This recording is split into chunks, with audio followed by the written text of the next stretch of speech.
Indian Airlines flight back in 1999. Over 150 hostages were taken then initially to Amritsar, then Lahore and then to Kandahar. And the then Vajpayee government at that time was forced to release three dreaded terrorists, including Masood Azhar, the founder of Jaish-e-Mohammed, in lieu of the free release of these hostages. Now, right-wing groups and now official BJP handles have taken offense to the use of the names Bhola and Shankar, which of course is in reference to Lord Shiva, as the pseudonyms of two of the hijackers. But in reality, those were the names used by those two hijackers while they were on the ill-fated flight. They've also taken offense to what they call a certain whitewashing of the crimes of the hijackers and their ISI backers. So much so, the head of content for Netflix has been summoned tomorrow by the Information and Broadcasting Ministry. It is likely that Netflix, on which platform this series has been broadcast, will be asked to make some changes to try and assuage these concerns. But the makers of the series are saying that this whole thing has been adapted to a book that was written by Captain Devi Sharan, who was the lead captain of this ill-fated flight, IC-814, and that they're being as true to the book as possible. So the question is this artistic license or is this an attempt at whitewashing terror? But first, the story of how a hijack from almost 25 years ago has come back to haunt the nation's collective psyche.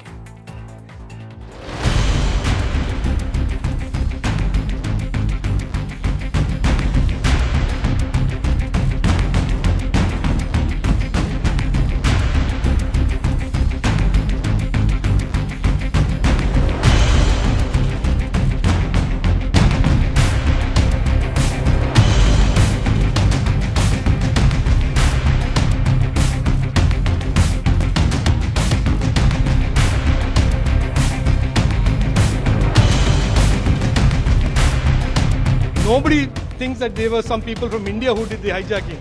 So how the people have Hindu names in that movie, I don't know. But I'm very, very happy that the INV Ministry and the Government of India has taken cognizance of this and has summoned Netflix.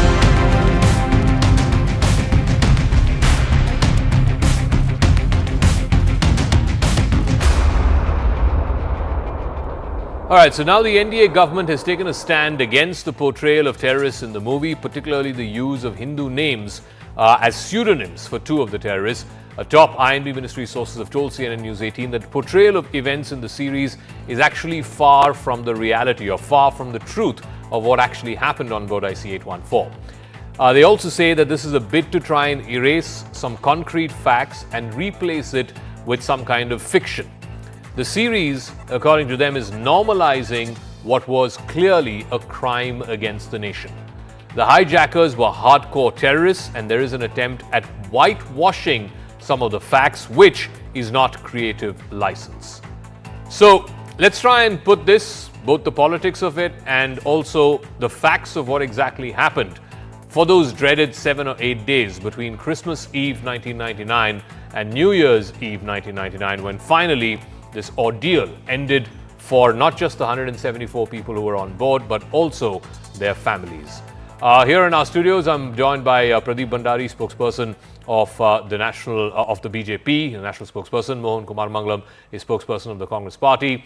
We're also joined by individuals who were in positions of influence and power at that time, who had a front row view of what exactly happened. Ambassador G. Parthasarathy was the then High Commissioner of India to Pakistan. He was the High Commissioner when the hijacking happened.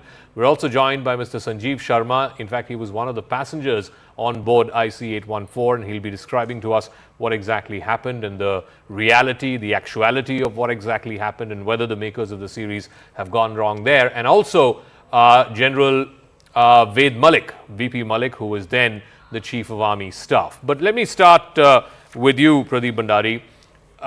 This whole thing started off on Twitter and other social media platforms because some right-wing Twitter folks took offense to the fact that two of the hijackers were identified by their pseudonyms there on the flight as Bhola and Shankar.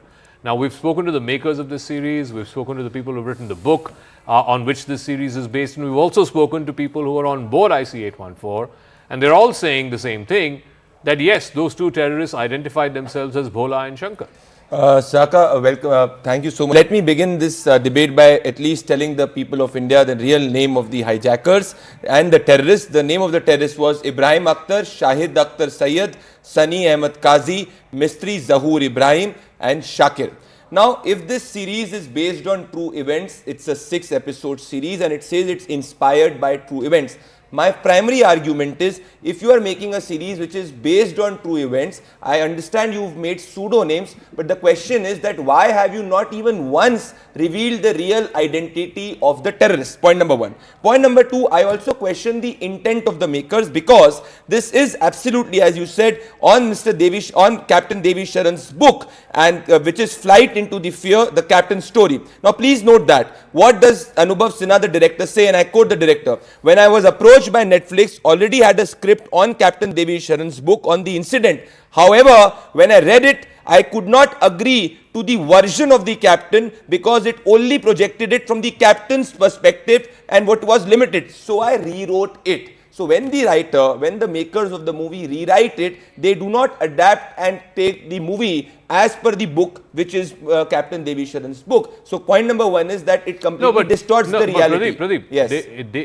There are eyewitnesses Yes. on board. I'll ask Mr. Sanjeev Sharma Yes. also, who's joining us, who are corroborating this, that for the Zaka, 8 days that they were held hostage, these two terrorists were identified as Bhola and Zaka, Shankar. yes, but if a filmmaker is revealing to the people of India, is giving a story which is based on true events, is it not the duty of the filmmakers and the makers to tell the identity of the terrorists? Point number two, there are many instances in the entire Netflix series made by the director where it is humanizing the terrorists. For example, the terrorists are branded and saying to the captain, ki apna khayal rakhna, take care, if you need my help, please let me know. Point number one. Point number two, please go and read about how Masood Azhar, a dreaded terrorist who's behind 26/11 and other terrorist activities, he's been treated as a peace-loving individual. So my primary question is, if a terrorist in a Netflix series is branded as a peace-loving individual who, because of circumstances, has carried out an hijack, then yes, it is my right to question, because it was at the end of the day a terror attack. This is the same mindset, Zaka, where Burhan Wani was branded as an innocent we'll come to the larger issue. We'll come to the larger issues, but let me ask Mohan Kumar Amangalam. So these are the litany of complaints by social media users, and of course now the BJP handles have also tweeted against it, that they have accused the filmmakers of distorting the facts around the hijacking. The central issue revolves around the portrayal of these terrorists, using names like Shankar and Bhola for the hijackers in an obvious reference to Lord Shiva is an attempt to try and whitewash and obscure the real identities of the terrorists. They are rewriting history for a generation Gen Z which is not familiar with the facts of what happened 24 years ago. They are accusing the filmmakers of downplaying the actuality of the terror by the hijackers and instead trying to humanize their story. Mohan. Zaka, I haven't seen the series, so I can't comment on how they've built the narrative. But I can say that the beginning of the series, as many other series that are based on real life events but are fictionalized, starts with a disclaimer where they talk about how they fictionalize character names. It's a sort of a general boilerplate disclaimer that everyone who's not making a documentary, and it's only a documentary that's actually whose feet is held to the fire to see if the facts match up with what actually happened. It also, I believe, ends with the names of the terrorists who were released and talks about what those terrorists went on to do, whether it was Omar Saeed Sheikh, who beheaded Daniel Pearl, or whether it was Masood Azhar, the founder of JEM, who led attacks on Parliament 26/11 in Mumbai and Pulwama in 2019. The reason why the BJP and the entire right wing is up in arms has nothing to do with the fact that these people were named as Bhola and Shankar, which even official government documents have said is the aliases they were using while they were on the flight. It's because for a party that prides itself on muscular nationalism, claims to have an uncompromising stand on national security, the IC-814 hijack was an unprecedented capitulation to the demands of India's enemies. And what does Rajiv Chandrasekhar mean when he says Hindu names are Indians? And now people will think that Indians led that hijack? Why? Other religions' names cannot be treated to be Indian. This vile and communal thought process is the reason BJP is on its last leg. Can't Muslim, Christian, Sikh or Parsi names be Indian? What if they were called Adam, Roger, Sukhbir, Zaka, or Zorak? Wouldn't those be Indian? So this entire sort of communal narrative that is the BJP tries to build every chance they get, which is already fallen flat on its face in the last elections, is not going to give them any truck going forward. And like I said, this is not a documentary. It remains every single movie or series made on real life events tends to be dramatized one way or the other. So let me ask Mr. Sanjeev Sharma. He was one of the passengers on board IC-814 amongst the 174 who were on board when this hijacking happened. He lived through the entire 8 days of the hijacking, went all the way to Kandahar, and then, of course, in this deal where 3 terrorists were released, and finally, after 8 days, these 174 passengers were released. I want to ask you, and start off by asking you, Mr. Sharma, describe for us what happened on board that ill-fated flight IC-814 back in December of 1999. What do you remember about the hijackers, and what do you make of this entire controversy around the names of 2 of the hijackers, the pseudonyms that are being used, Bhola and Shankar? Is that accurate to what happened on board IC-814? See, I've seen the series, in fact, and yes, it's quite accurate. Barring what was happening outside, we obviously didn't know. So it very well corresponds with the book which Captain Devi Sharan has written. And I also wrote a book, and it was published by Macmillan, Terror on Board. So if you go through that, you'll see that this is exactly what happened. And there are lot of things which have been missed out. But yes, one thing for sure is that the names that they have been given in the series, they are correct. They are Chief, Burger, Doctor, Bhola, Shankar, and Chief was the brother of the terrorist who was released, Maulana Masood Asad. Burger was a Harvard-educated, very well-spoken person. Doctor was more of a cleric. He would tell us about Islam and, that when we go out and, what all we have to tell the world about Allah and, praise Allah, etc.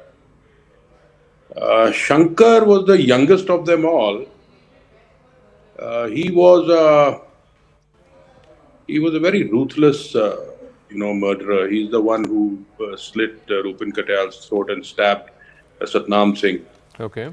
And he was one person who was always alert and I never saw him sleeping in those 8 days. So yeah, the names, as far as the names go, the names are correct. And I don't think Netflix has done anything out of the ordinary or wrong by mentioning the names as Shankar and Bhola, because those were the code names. So there's nothing, Netflix can do about it. So Mr. Sharma, the names are one part of it, and you're saying, the names are authentic. Those are the names that they used. The other criticism seems to be that there's a degree of whitewashing of the brutality of what the hijackers did, the fact that they were terrorists, Pakistan terrorists, ISI-backed terrorists, and in a way, the makers of this series are showing these terrorists in a rosier fashion. And they're taking away or whitewashing the brutality of what the terrorists did to you and others who were on board that flight. Is that a fair criticism? They were mentally brutal, though physically, initially when they hijacked, they asked everybody to keep their heads down, etc. And there were some South Indians on the plane who didn't understand, Hindi. So they bashed those guys up. And my brother-in-law was also there on the flight with me, who was highly diabetic, whom they let out in Kandahar and, let him go. That was a humanitarian, gesture, because I was with him at night when he was literally coughing up blood, and they said, "Aapne Sanjeev bhai, aapne pehle kyun nahi bataya? Ye hum apne sar pe nahi lenge." So then he burst out at them and he says, "Kya sar pe nahi bataya? Aapne itni dehshat philai hui thi." And I said, "My God, this is the end, because these guys are absolutely ruthless." They were kind of, brainwashed, ruthless, absolutely, who didn't realize others' pain. And there was an incident when he cut his, toe on the glass, because a lot of glass was scattered around the plane. So he was squealing in agony. And that's when I thought to myself, I said, "Look what you have done.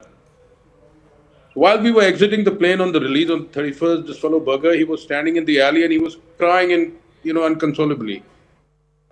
And I asked him, I said, what happened? He says, मैंने बहुत गलत किया है, मैंने अच्छा नहीं किया आप लोगों के साथ. I told him, I said, अब जो हो गया भाई वो तो अब उसका तो कुछ नहीं कर सकते, पर अब यहाँ से जाके गायब हो जाओ और ऐसे कभी नहीं करो. Don't do these things ever again. If you want to prove a point to the world, this is not the way to do it. You're supposed to do it with dialogue, not with violence and hijacking planes. We are innocent people. We are civilians. Yeah, we are not equipped to, come and take a go at you. I guess Anyway, the a lot of things happened. the distance of time, 24 years now, is giving you that ability to try and look at this, look at what happened over those 7 or 8 days quite dispassionately. But I'm sure it was harrowing when it happened. But let me ask Ambassador Patsati, because he was the Indian High Commissioner in Pakistan at that time. The flight was initially supposed to go to Lahore. In Lahore, there was already military rule by then, Ambassador Patsati. And the generals, I don't know if General Musharraf was in on this, but at least in the series it's shown that one of the generals denies permission for the flight to land in Lahore. Eventually, the captain still does land it in Lahore for a brief while, where it's refueled and then it's flown to Dubai and then from there to Kandahar. What do you remember from your time back in that week, the last week of December 1999? Was there anything more that the Indian government could have done to stop this? Well, to stop this would have required much better intelligence than we have or had. But by and large, I think we handled it well. But I must say one thing. We were dealing with ruthless, lying scoundrels from the Pakistani side. They lied to me about aircraft I asked for to take me to Lahore. They provided the aircraft so that I reached late. And this was a general part of their behavior. Okay. The other fact of the matter is that from our point of view, we wanted these people out without hurt, and we were not willing to push beyond a point which would in any way endanger the lives of the passengers inside. As I said, they took me, when I asked to go to Lahore, they took me late and the flight had taken off. That's the way the Pakistanis behave. And if you go through this, it was well planned, because the people they asked for, Mushtaq Zargar, Maulana Masood Azhar, Omar Saeed Sheikh, all three hardcore terrorists. And we know that even after this, these terrorists acted against India. So, to my point of view, As I said, they even delayed my reaching Lahore so that the flight took off initially. So you not expect from the Pakistanis anything better than what we faced. But Ambassador, if I may, is there anything that the Indian government could have done differently? Look, it's easy to sit back after the incident, but when the incident occurs, you have all sorts of new factors which come in. And as I said, for example, in my own case, flying me to Lahore, they denied me in a very ruthless way. So Pakistan government was in the act. The second point I have some reservations about was they asked for the release of Mushtaq Zargar, Maulana Masood Azhar, and Omar Saeed Sheikh, three of the most hardcore anti-Indian terrorists under the guidance of the ISI. So I can't even now believe that all this happened and they tried their best. There's a lot of rubbish. We have learned to stop to criticizing ourselves. I give it to people who came. I sent one of my own officers, Ghanshyam Jain, My service colleague Karju, who headed the Pakistan desk, came from there, and we worked as a team in difficult conditions. As I said, the fact is that they were playing a duplicitous game. My only quarrel has that I think we agreed in a bit of a hurry to their proposal to release these four. Okay. We could have Pradeep, go, but that's not factual. That's my instinct. no, so But the people negotiate. the problem is, and as Mohan Kumar Mangalam said, if you're accusing the filmmakers, in this case Anubhav Sinha and team, of whitewashing the terrorists, there's also an attempt to whitewash the response of the government. There are very valid questions being asked as to why didn't they stop the plane in Amritsar? Why didn't they storm the plane in Amritsar? The moment the plane was wheels up from Amritsar, it could have flown anywhere, to Lahore, Kandahar, wherever. I mean, there's no justification for that. Zaka, just to, before answering that, just to tell your viewers that, imagine a situation that a hardcore dreaded terrorist who is responsible for planning so many terror attacks in the country, that terrorist is shown playing Antakshari in a plane with the passengers. Can you imagine that? My primary argument, again I say, do we forget this man Rupin Katyal? He was recently married. His throat was slit and he was murdered there in the plane. He was not given a medical help. My question is the argument which was said of humanizing, oh, he was from Harvard. How does it matter if a terrorist is from Harvard or any place? The bottom line is a terrorist is a terrorist, and we should not have human emotions attached with terrorists. And if we do that, we would have never done a surgical strike across the border or a Balakot. And But that Pradeep, same mindset. if there are no yes. human emotions attached, Yes. then why were those three terrorists released? You released those three That terrorists is, because of human emotions that attached. is to do with the safety of our passengers. Yeah, I am that's talking because of about human emotions. emotions associated with terrorists. I will not have any human emotions associated with a man like Ajmal Kasab, who at that time, if you remember, Rakesh about propaganda But party, which called Uri a propaganda film, Kashmir File when a you're propaganda saying film. don't have any human associations With or human terrorists, emotions, with terrorists. I agree with you. Yes. So then why was the decision taken to release three terrorists based on those human emotions? The reason why those three terrorists were released were because the government at that time did not want any bloodshed. They wanted the safety of 170 passengers. Of our civilians. But the government of the day did not brand terrorists as, innocent human beings trying to play Antakshari with the passengers, or terrorists having a peace motive, and because of circumstances they became terrorists. That is what I am questioning, and So, this is why I'll give you another example. Please note it, and this is why am I quoting Ajmal Kasab. This man was caught, and Rakesh Maria in his book clearly stated that had Kasab not been caught, he would be branded as a Hindu terrorist. Please ask me, please ask the Congress party, what did Congress party did after 26/11? It is the same mindset which is seen in the panel, that it started to give dossiers was exchanged, but was a surgical strike done? No, not a surgical strike. Okay. Were terrorist attack across the border? No.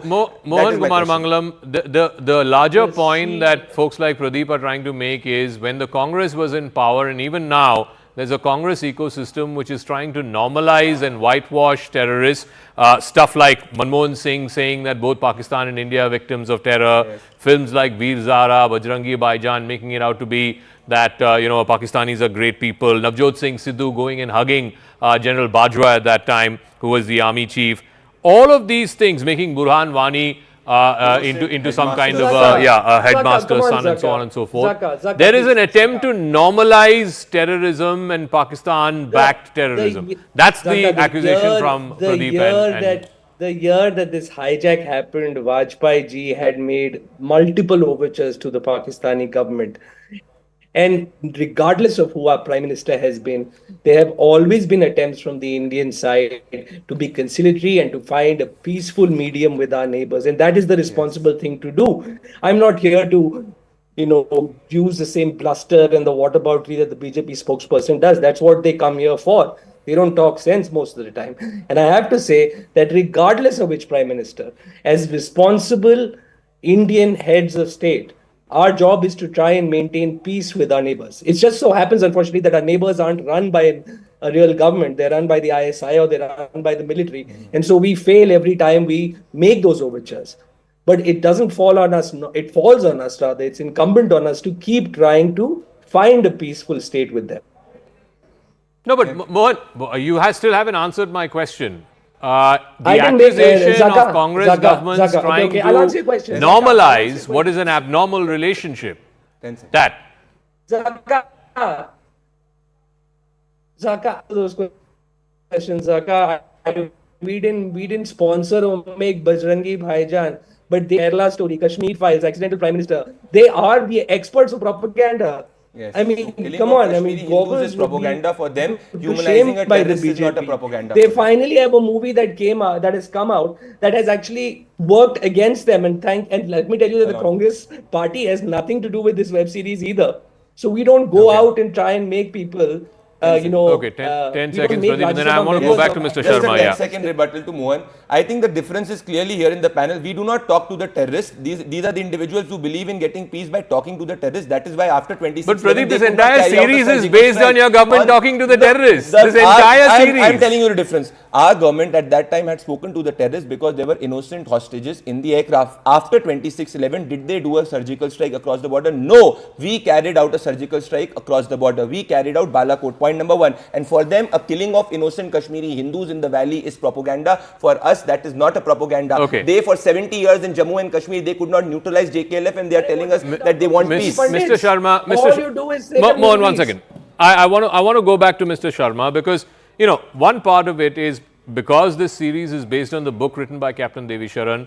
So it's possible that the larger view in the book and certainly in the series is more sympathetic to the actions of the captain and the crew. But there are some very serious questions. And because you were on board, I want to know what was the thinking on board at that time, because the plane was in Amritsar for a good 45 minutes. What were the circumstances that led the pilot and the crew to take the call that they will fly out of Indian airspace, that they will fly out of Amritsar? The series shows that NSG was prepared to come. They would have taken an hour or so to get to Amritsar. I believe the Punjab Police Commandos were also there at the Amritsar airport. And I'll be speaking to General Malik a little later on in the program. I'll broadcast a part of that conversation where he says even army commandos were sent to the Amritsar airport. They reached the airport. Can you throw some light on why there was no storming operation and why the captain decided to leave Amritsar within 45 minutes? See, that was that was a definite failure on the government's part because they had no crisis management action to be taken and they didn't know what to do, who to. So the local SHO of that area has the authority to allow the plane to be stormed. I'm sure if they had stormed the plane in Amritsar, maybe some of our lives would have been lost, but this fiasco wouldn't have happened. The Kandahar fiasco was really terrible. It was horrible. And they didn't know nothing. Like, coincidentally, I had my grandparents, they were from Kabul. And as kids, we used to go to Afghanistan in our summer holidays, and we went to Kandahar to see the Buddha Bamia, which the Taliban destroyed.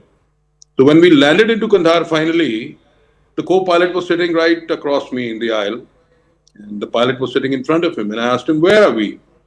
He just told me to keep quiet. I asked him again, "Where are we?" Because we got some biscuits with the kind of Arabic marking, and I had some feeling we are in Afghanistan. So he says, "We are in Kandahar, Iran." I said, "My friend, you're the navigator, the co-pilot. We are not in Kandahar, Iran. We are in Kandahar, Afghanistan, and this is Taliban land. So we are trapped. There's nothing nobody can do about it." So it was total. It was actually, we were not equipped. We were just not equipped to handle this kind of a situation. So, but now when you look back, and I know that in the first answer, you took a slightly more nonchalant view of what had happened, 20, 24 years ago. Is there anything that could have been done differently, either by the cabin crew, the captain, the people who were on board, or for that matter, the government of that day? See, the security, firstly, to say in Kathmandu, the flight was delayed by 4-5 hours. And we had time to go back in the city, to the city. There was no security. Nobody was stopping us. When we came back, we had our boarding passes in hand and we just walked through. It was like an open gateway. It was all very well planned and it was very kind of it was an eerie and a sinister kind of an atmosphere over there, which we found very, very strange. But however, since I'm a frequent flyer and I used to travel to Kathmandu for my work, I didn't ever realize that this is what's going to happen, that this is what's in store. But yes, we definitely should have been more equipped. And there should have been some air marshal, something to protect us, because we were totally at their mercy. When we landed into Kandahar, all of a sudden, right from one pistol, one knife and one hand grenade, which I don't know was real or one was not real, all of a sudden the cockpit was filled with arms and walkie-talkies and all kind of ammunition you can think of. So it was a total failure. And what I saw in the series, that they were already informed, they were being informed by the intelligence that there's going to be a hijack attempt. Yeah. That was before the flight took off. And nobody took any action on that. I think that's very shameful. All right.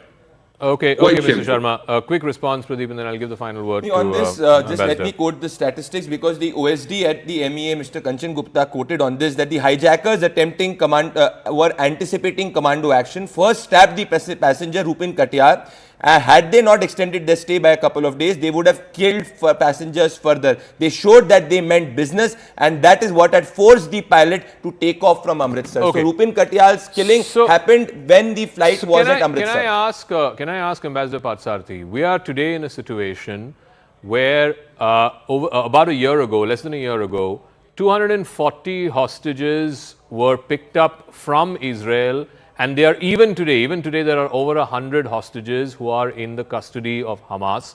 6 of them were killed just over this weekend, and yet the Israeli government is not willing to settle for any kind of ceasefire deal, not willing to settle for any kind of a swap of hostages versus prisoners kind of a deal.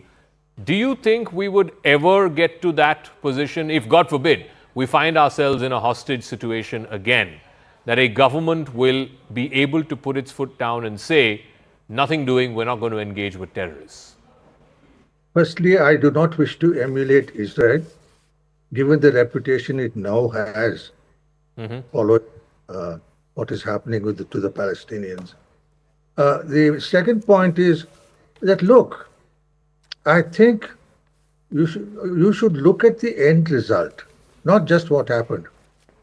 We've got all these 4 guys either bumped off or whatever. We have now reduced Pakistani terrorism and virtually brought it to its knees. Yes. All this cannot happen in a day. Dealing with terrorists operating from a country which chooses to be inimical takes time. And you don't do things in a hurry. I think in this particular case, yes, there could have been some few mistakes made here and there. But the fact of the matter is, those mistakes were made in the context of the limited facilities and electronics equipment that we have. That has been improving with the passage of time. Okay. So I am not given to blaming people for what happened. But I am happy that in the long run, we finished off these guys. It's taken time. And we are now in a position where they're feeling the heat. All right. Okay. At that point in time, when I was there, it was a totally different situation. I mean, the Pakistanis were on the rampage. It's taken us 3 decades to stop that. Okay, so These you're are saying not it's problems taken you us can 3 get- decades to stop it, but finally today we are in a much better position to deal with such a situation if it arises. Thank you very much to all our guests. I also want to play out that excerpt of the conversation which I was referring to. I spoke with former Army Chief General V.P. Malik. He was the Chief of Army Staff at that time. He was the helm of the Indian Army during this hijacking in 1999. This is what General Malik had to say, and this is, I don't know if he said this before, but he certainly said this in this conversation, where he said that even army commandos, he was first informed of the hijacking about an hour into it. The then vice chief had called him and said that this has happened. Army commandos had been sent to the Amritsar airport at that time. Those commandos were refused permission to enter the Amritsar airport by the Punjab police because the instructions that were given to them at that time was that the Punjab police is good enough to deal with the situation. Let me play out that excerpt. I'm now joined by the then Chief of Army Staff, General Ved Prakash Malik. Thank you very much, General Malik, for speaking with us. I want you to sort of recount the events that happened at that time, because one of the accusations against the makers of this new series, and I don't know if you've gotten a chance to see the whole series, is that they were whitewashing the crimes of the hijackers, the fact that they were Pakistanis, Pakistan-backed and trained terrorists. The accusation against the makers of this series is there's a bit of whitewashing going on. Were you at any point of time when the events played out in the last week of December 1999, was there any doubt in your mind that this was done at the behest of and by ISI-backed terrorists? Firstly, Zaka, the film has been, the series has been based on these actions. I mean, that's what they have written. So I don't think everything that they have shown is right. They may, it all depends on us how we want to see it. But coming to your main question as to what happened really, let me just narrate. On that particular day when it was hijacked, the Vice Chief of the Air Staff, he rang me up. I think the time must have been about 6 o'clock. And he said that the plane has been hijacked and 814 has been hijacked and it is going towards Lahore. And that was the first time. And then after half an hour, again he rang up. He says that the plane is not being permitted to land at Lahore and it might come to Amritsar. It was just a conversation between the two of us. So I, on my own, I sent a few troops from the Amritsar cantonment to go to the airport and be available in case they are required. And I also informed Brajesh Mishra, who was the NSA, that look, although we have not been informed about it, we have not been told, but we are available in case you need any advice or any action from the armed forces. I was Chairman, Chiefs of Staff Committee also at that time. And the Air Chief was not present in Delhi. That's why the Vice Chief of the Air Staff was speaking to me. But nothing happened. And later on, I was told our troops could not enter Raja Sansi Airport in Amritsar because the police said, no, the army is not required and NSG will come and negotiate with the terrorists. By that time, the plane had landed. So for the next 2 days, I think we were not called. And then after 2 days, the Prime Minister rang me up and he said that, look, you haven't come to see me. I said, sir, you haven't called us. So we went there. And after that, of course, we were attending the CCS meetings, all three of us, the Army, Navy and Air Force chiefs.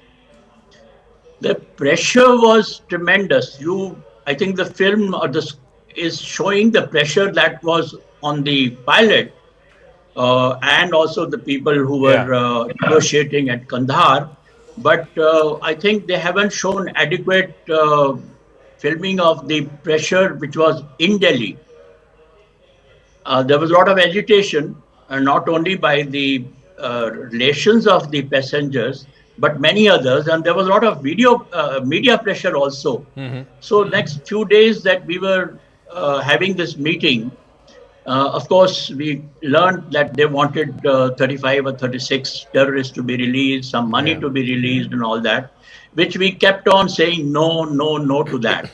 And a couple of times I had to tell them, I said, look, to catch one terrorist, it takes us so much of time and so much of sacrifice at times. So we should not release anybody.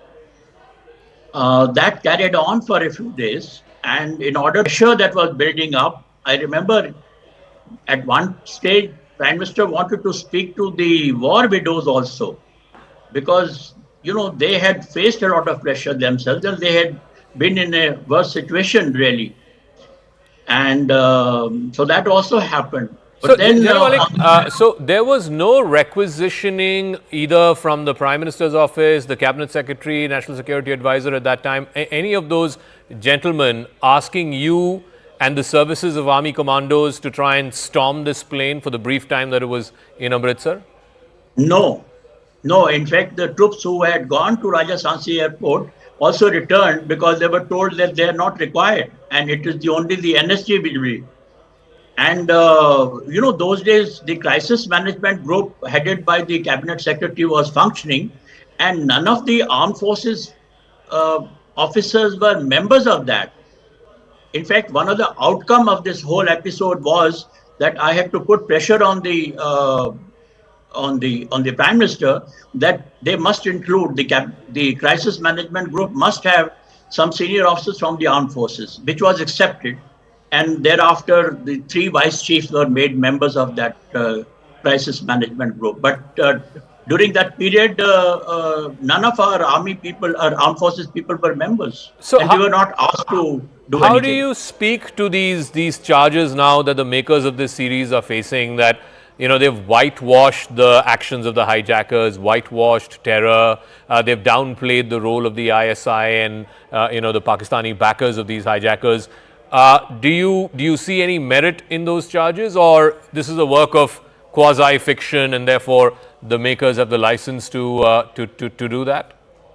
See, when the makers of this series, they say that it is based on that story, you really cannot say whether it is. All I can say is that it's not entire truth, but a fair amount of truth. That's all that I can say, because they themselves have said that it is based on these actual happenings. Correct.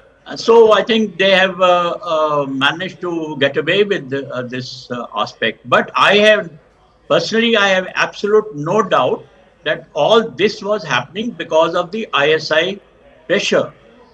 And you were convinced about that right from the first time you got that phone call from the Vice Chief of Air Staff at that time, that Pakistan and the ISI was behind this. You were convinced about it?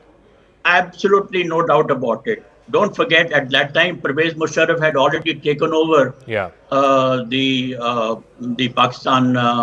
He had already done that coup, and he was a martial law administrator at that time. So whatever was happening was known to him, and also they were in league with the then regime in Afghanistan.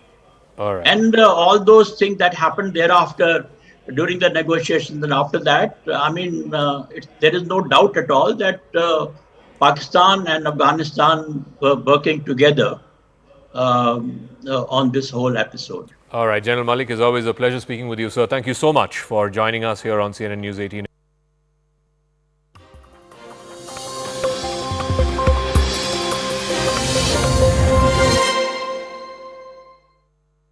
Presented by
మనం చేసుకునే పని కూడా మనం చేసుకోలేకపోతే ఎందుకు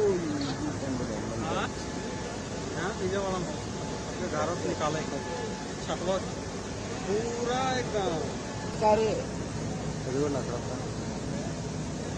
అది ఇంత బెటరే సకరే మునిగి 2 సార్లు మునిగిపోయింది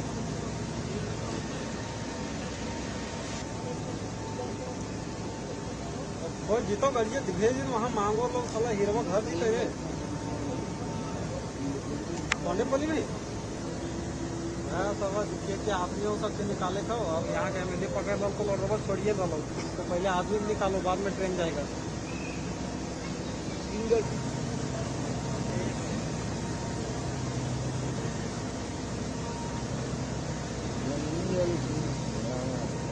हेलो हाँ किसके नहीं वो ब्रिज के ऊपर से मैं जाएगा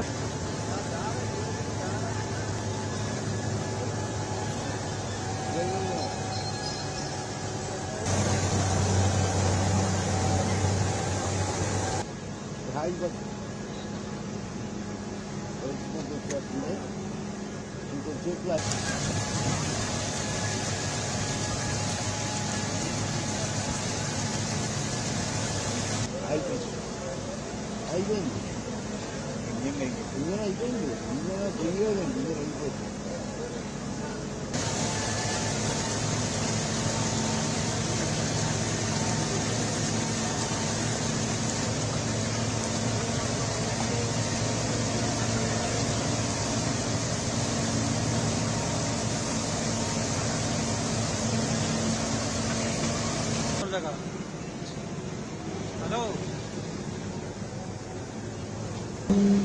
hello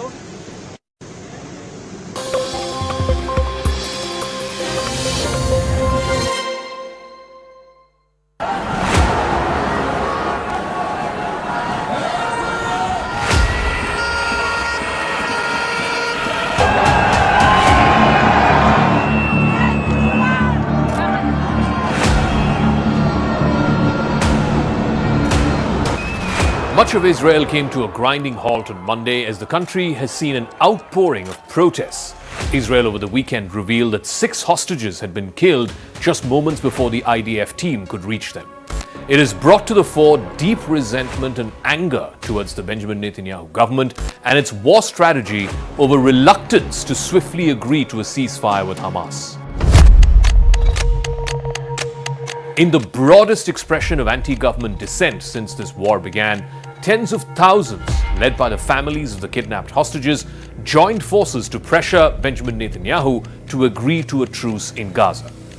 Only a ceasefire could facilitate the release of dozens of hostages who are still held in captivity by Hamas. After the October 7th Hamas terror attack last year, more than 240 hostages were taken into captivity by the terror organization. Even today, over 100 are still in Hamas custody. The strike that was called by unions and business leaders brought about widespread disruptions across Israel. Schools, hospitals, municipal offices across the country were all closed. In Jerusalem, the rail network was closed until midday. And in Tel Aviv, workers at the Ben Gurion International Airport, which is the country's largest airport, also joined the strike for a part of the day. The strike reflects a national outpouring of both grief and fury after the bodies of 6 hostages were recovered in Gaza over the weekend. Advocates for the hostages and critics of the Netanyahu government have argued that only a ceasefire agreement, had it been in place, could have saved the lives of these 6 hostages. Netanyahu so far has refused to agree to a ceasefire that will involve Israel's temporary withdrawal from Gaza or lead to any kind of permanent halt to the fighting. His justification is that either of these 2 moves would allow Hamas to survive, and that could be a danger to Israel's long-term security. As a result, Hamas has also refused to compromise, saying it will not release more hostages without a permanent ceasefire. Israel's health ministry on Sunday said that forensic examination showed the hostages had been shot at point-blank range sometime between Thursday and Friday morning. The Israeli military straightaway blamed Hamas for the killings, and the raw responses of tens of thousands of people to these deaths have put into focus the stark divisions within Israel. Many hostage families and their supporters have called for a deal with Hamas, even if that means Hamas survives as a terrorist entity. Netanyahu and his allies have said that a bad deal with Hamas could put Israel's long-term security at risk. Protesters flooded the streets of Israeli cities all through Sunday in mass demonstrations demanding that the government immediately accept a deal for the release of hostages. The furious protests, some of the largest that the country has seen in months of failed negotiations, came after the Israeli army announced that 6 of these hostages had been killed. In Tel Aviv, the protest organizers put the number in hundreds of thousands who turned up for these protests. Hostage families and a crowd of supporters carrying 6 mock coffins went through a march across the city. They swarmed in front of the Israeli military headquarters. There was even a clash with the police on a major highway. In Jerusalem, the Israeli police fired water cannons and forcefully removed a crowd of hundreds who were rallying at the main entrance of the city. In smaller cities too, like in Rehovot in central Israel, people blocked traffic and chanted, "We want them back living, not in coffins." The national uproar built after months of protests and increasingly aggressive actions by the hostages' families who've been attempting to put pressure on Prime Minister Benjamin Netanyahu. The frustration of these families have accused Netanyahu of sacrificing their loved ones for his own political gain. Things appear to be reaching a boiling point over the weekend after the Israeli military discovered the bodies of 6 hostages in a tunnel crossing in Rafah, the southern city, which Hamas has occupied for the better part of the last year. The Israeli Health Ministry has said that these hostages were shot at close range between Thursday and Friday. Their blood was on the hands of the Israeli government, according to the Hostages and Missing Families Forum, which is a group that represents some of these relatives. It called on the public to bring the nation to a halt. And that message was echoed by Israel's largest labor union, which also declared a strike for Monday. And it was also reflected by Yair Lapid, who is the main opposition leader in Israel. After hours of demonstrations, the Israeli police said it had arrested over 24 people in Tel Aviv alone, and they cleared the main highway connecting the capital to Jerusalem. 5 protesters were also arrested in Jerusalem and 2 in Haifa. Protesters expressed a mix of grief and rage. Many of them were carrying photographs of the hostages. Some of them were seen waving yellow ribbons in solidarity with the hostage families. Also on Sunday, Israel's Defense Minister Yoav Gallant appeared to protest against Netanyahu's approach to these ceasefire negotiations. On the social media platform X, the Defense Minister Gallant responded to the news of the dead hostages by calling for a reversal of the cabinet decision last week, which would keep Israel's forces in the Philadelphia corridor. Now, the Philadelphia corridor is a narrow strip of land on the border between Gaza and Egypt, which Israeli officials say Hamas has been using to smuggle in weapons. The killing of the hostages and the mass protests have also rung across the United States. President Joe Biden and Vice President Kamala Harris are scheduled to meet at the White House with a team representing the United States in negotiations over this potential hostage deal. One of the hostages who died, Hirsch Goldberg Pollen, is an American national. His parents, in fact, had spoken very passionately just last week at the Democratic National Convention in Chicago. Hirsch, if you can hear us, we love you. Stay strong. Survive. Bring them home. The killings and subsequent national protests have straight away put pressure on both Biden and Harris. Harris has already tried to do a balancing act, saying that Israel has the right to defend itself, but at the same time stressed the need for an immediate ceasefire. As I said then, I say today, Israel has a right to defend itself. We would. And how it does so matters. Far too many innocent Palestinians have been killed. And we have got to get a deal done. Her main challenger for the November election, Donald Trump, the former president, has immediately blamed the failed policies of both Biden and Harris for the killing of the hostages. Mediators from Qatar, Egypt, and the United States have made several attempts in recent weeks to bridge the gap between Israel and Hamas to find an elusive ceasefire deal. Both Israel and Hamas have blamed each other at times for obstructing progress towards a ceasefire. But the turning point came back in July when Netanyahu set new conditions, and that raised questions about whether the Israeli Prime Minister was really interested in a ceasefire deal, or did he want to just prolong it for his own political continuity.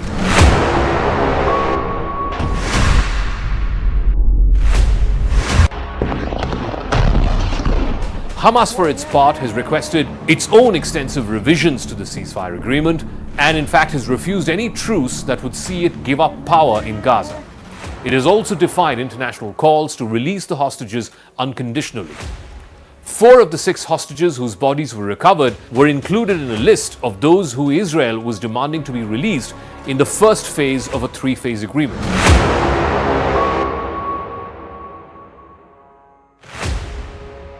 Israel's list had placed Eden Yerushalmi and Carmel Gat in the category of civilian women and children. At the same time, Hersh Goldberg Polin and Almog Sarusi were included among the ill and wounded. In addition to a full withdrawal, Hamas has demanded that Israel agree to end the war completely. Netanyahu has said that he wants a partial deal first that will allow for Israel to resume the war after freeing some of the hostages. As of now, it seems that this latest hostage killing would precipitate both Israel and the United States to push to a solution to this nearly 11-month-old war.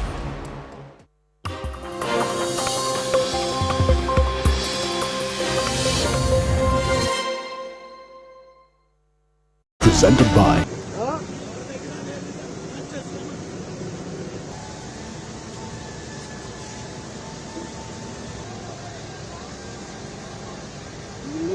ఆటలాడుతున్నారా ఏ driving చేత ఉండి open అయింది అనుకో ఎవరిని ఒక్క నిమిషం ఆగమని